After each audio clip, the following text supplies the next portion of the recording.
Glory. Amen. Hallelujah. Oh, praise the Lord. Amen. Hallelujah.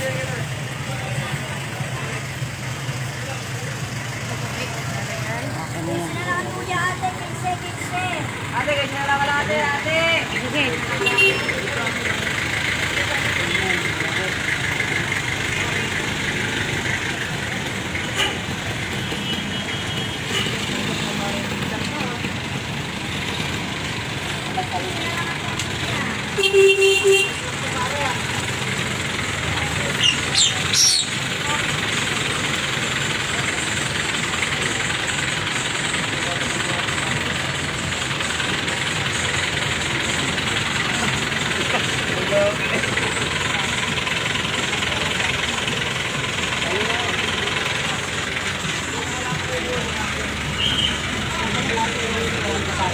Hello. So magandang hapon po muli. Hello po. Hiramin po namin ang inyong mga tenga. Hello po. Tayo po ay may kalayaan naman na magbahagi ng salita ng Diyos. Hello po mga taga-palengke. Magandang hapon po. At pinaparating po sa inyo ng Panginoon na mahal po kayo ng ating Diyos. Tandaan po natin, napakahalaga na maibahagi po ang mabuting balita ng kaligtasan. Umulan, umaraw, kailangan pong maibahagi ang kaligtasan.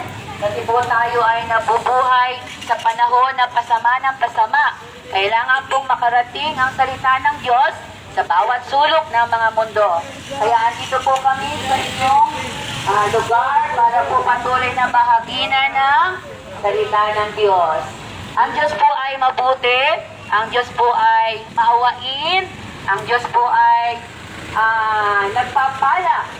So sa hapong pong ito, gusto namin iparating sa inyo na napakabuti ng ating Diyos.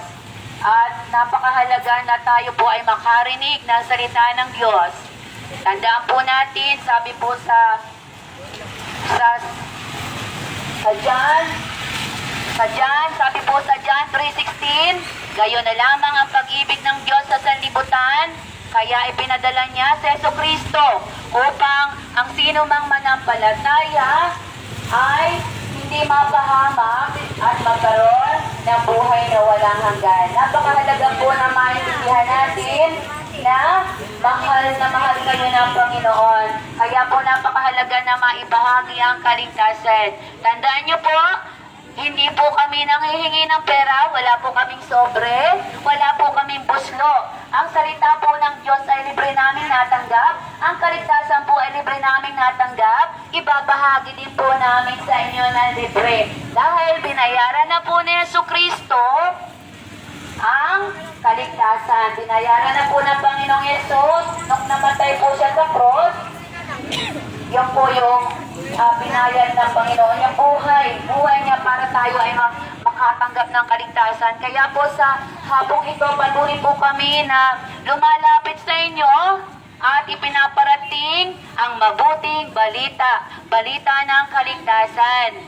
So, tandaan po natin mga ate kuya, kahit po tayo ay inaabot ng tagulan dahil tagulan na. Pero napakahalaga na sa panahon ng tagulan, dapat naman tayo ay mag-init na lumapit sa Diyos. Kailangan po natin na mag-init na bumalik sa Diyos. Sabi po sa Mateo 11:28, come to Jesus Christ, come to me, to those who are tired and weary, and I will give you rest. Sabi ng Panginoong Jesucristo, kapag tayo pong mga tao ay natatakot sa COVID, natatakot sa Delta, natatakot mamatay. Ang sabi ng Diyos, kapag ang tao ay natatakot mamatay, lumapit kay Jesucristo at bibigyan niya ng kapayapaan sa puso. Ang sinasabi po kasing kapayapaan sa puso, kahit may bagyo, kahit may problema, yung ating mga puso ay payapa. Kasi mayroon na tayong Jesus sa ating mga puso. Kaya po mga tao dito sa paligid, pinaparating po sa inyo ng Panginoon na mahal po kayo ng Diyos. At yung pagmamahal po ni Jesucristo, patuloy namin ipapaalala sa inyo. Ang tunay na pagmamahal ni Jesucristo ay ipinakita na po sa atin nung siya ay mamatay sa krus. Kaya po maibahagi ang salita ng Diyos sa bawat palengke, sa mga kasulok-sulukan, sa mga eskineta. Kailangang makarating ang salita ng Diyos sa kabulubundukan, sa pamamagitan ng mga media. Kailangan pong ang salita ng Diyos ay marinig para makabalik si Jesucristo sa pagbalik niya, sa pagdagit, sa rapture. Kung kayo po ay naniniwala, basahin niyo po ang nasa likod ko pagdating ng panahon. Ang sabi po sa salita ng Diyos, mag-ingat po kayo, mahal kayo ng Diyos, kaya winawarningan tayo. Pagdating ng panahon na yun, huwag po kayo magpapatatak ng Mark of the Beast. Mark of the Beast 666. Kasi kapag po kayo ay natatakan sa noo o sa braso, kayo po ay pag-aari na ng Diablo. So sa panahon po ito, kailangan po natin na maging matalino. Kaya po, pinapawarningan po kayo ng salita ng Diyos na kailangan natin si Jesucristo. Kailangan natin manumbalik sa Diyos habang may pagkakataon pa. Opo, kailangan natin ng pera. Kailangan natin ng pera, bahay, pagkain na makakain natin. Pero mas mahalaga po sa panahon na ito na yung ating mga kaluluwa ay magkaroon ng kaligtasan. At magkakaroon lamang po ito ng kaligtasan kapag tayo ay nanumbalik sa Diyos. May mga babasahin po kami dito. Libre po ito, hindi po kami hihingi ng pera. Iulit-ulitin namin sa inyo. Hindi po kami nanghihingi ng pera. Silver or gold, we don't have, but we have Jesus Christ. Ang binibigay namin sa inyo ay mas higit pa sa ginto. Kapag tinanggap nyo si Jesucristo bilang Diyos at tagapagligtas ng inyong buhay, makakatanggap kayo ng buhay na walang hanggan. Yung buhay sa langit pagdating ng panahon. Hindi natin alam ang buhay. Hindi natin hawak ang buhay. Ngayon, buhay tayo, pero bukas makalawa, baka tayo ay mamatay na. Pero napakahirap mamatay nang walang Kristo sa puso. Kaya po hindi po kami nagsasawa na patuloy na magbahagi ng kaligtasan. Dahil sinabi po sa salita ng Diyos, bahaginan ng mga tao, bahaginan. Kaya po, patuloy kami na nagbabahagi ng kaligtasan ng Diyos. Hindi po dapat, sabi doon, hindi ikahiya ang salita ng Diyos. Hindi po dapat ikahiya ang salita ng Diyos. Sabi po, tandaan po natin, sa John 3:3, you must be born again to see the kingdom of God. Ibig sabihin po, ang bawat isa, ang bawat tao sa mundo ay kailangan na makatanggap ng kaligtasan. Kailangan ipanganak ka pong muli. Yung kaluluwa mo kailangan mabuhay. Kaya nga po, habang may pagkakataon, habang may chance pa, kailangan maibahagi ang kaligtasan. Kaya hindi po kami nagsasawa na bahaginan kayo ng pag-ibig ng Diyos. Warningan kayo na kailangan natin si Jesucristo sa ating buhay. Kailangan natin si Jesucristo. Lumapit tayo kay Jesucristo.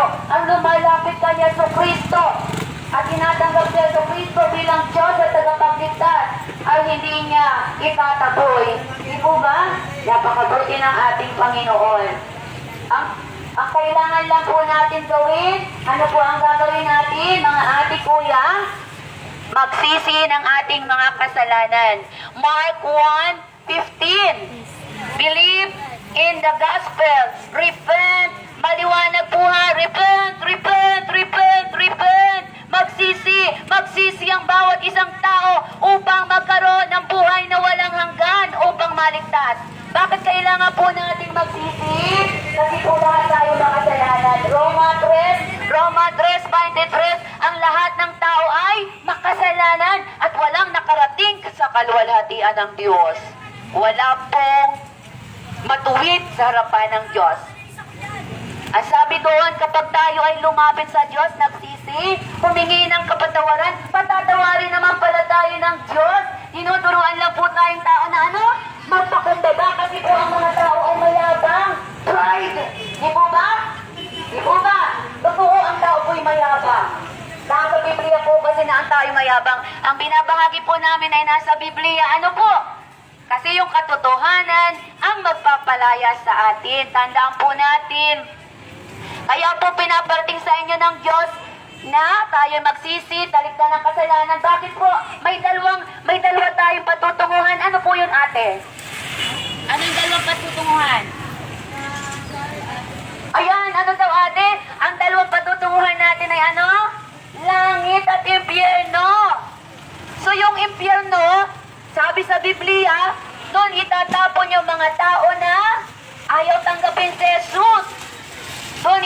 naman yung mga tao na duwag, mga sinungaling. Nakasulat po yung sa Revelation na yung mga duwag, mga sinungaling, mga gumagawa ng karumaldumal sa paningin ng Diyos ay itatapon doon. Pero kapag nagsisi po tayo, matatawarin po tayo ng Panginoon. Napakabuti po. At yung langit po na sinasabi, doon naman po dadalhin yung mga tao na tinanggap si Yeso Kristo ng buong puso, sumunod sa kalooban ng Diyos, namuhay ng may kabanalan, dadalhin ng Diyos sa langit, babalik ang Diyos. Sabi po sa John 14:1 and 2, pupunta ako sa langit, ipaghahanda ko kayo ng mga silid para pag ako'y bumalik, babalik si Jesus. Woo! Glory! Babalik ang Panginoon. Babalikan po niya yung mga tao na nanampalataya sa Kanya. Kaya po ini-encourage po namin kayo na tanggapin si Jesus, manampalataya, para po pagbalik ng Panginoon, kasama po kayo papunta sa langit. Para pag nagbalik ang Panginoon sa rapture, dadagitin po yung mga tao na magsisisi. Yung po yung napakaganda ng pangako ng Diyos. Makinig po kayo. Napakaganda ng pangako ng Panginoon sa lahat ng tao na magsisisi at manunumbalik sa Diyos. Di po ba? Kaya nga po, habang may pagkakataon, napakahalaga na ibahagi ang salita ng Diyos. Kasi ang pag-ibig ng Diyos ang magliligtas sa sanlibutan. Kaya po, tandaan po natin, mga ate kuya, sabi pa doon sa John 14, sabi po doon, Jesus is the only way, the truth, and the life. Ano po ba yung the only way? Wala pong magliligtas sa atin, kundi ang Panginoong Jesus. Kapag po tinanggap natin ang Panginoong Jesus bilang Diyos at tagapagligtas, tayo po ay patatawarin niya at siya po yung tutulong sa atin kung paano tayo gagabayan para tayo ay makapunta sa langit. Kung tayo namatay, pag kinuha na, mahirap pong mamatay nang walang Kristo sa puso. Kaya nga po, don't die without Christ. Bago tayo kunin ng Diyos dito sa lupa, kailangan po tayo ay nakapagsisi na. Nanumbalik na po tayo sa Panginoon kasi po napakahalaga.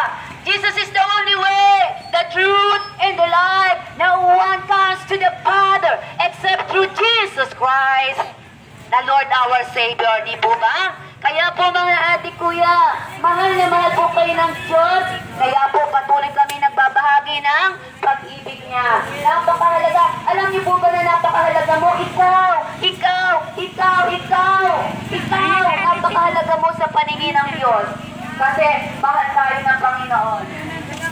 Kaya po, tandaan po natin, may mga babasahin po kami dito. Wala pong bayad yan. Ano po? At tandaan po natin, hindi natin dapat ikahiya ang Panginoon. Dahil ang Diyos lamang, wala pong magliligtas sa atin, ha? Tandaan niyo po yung pera, kayamanan, sasakyan, bahay, lahat ng bagay na yan ay isang araw ay mawawala. Lalo na kapag dumating po yung the big one. The big one. Malakas na lindol. Pagdating ng panahon.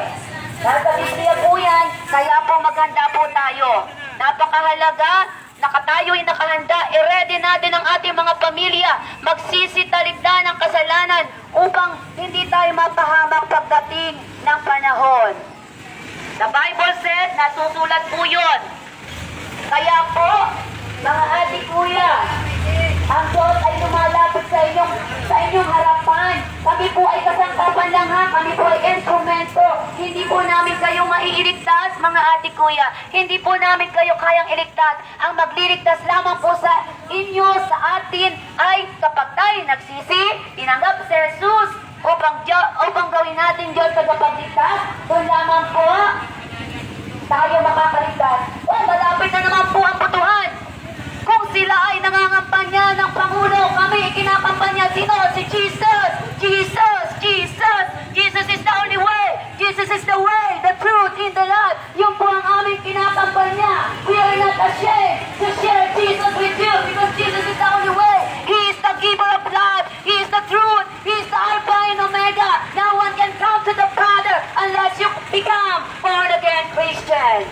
Di po ba, tandaan natin, aming kinakampanya, Jesus, Jesus, accept Jesus Christ as your Lord and Savior because He is the only one, the author of your life.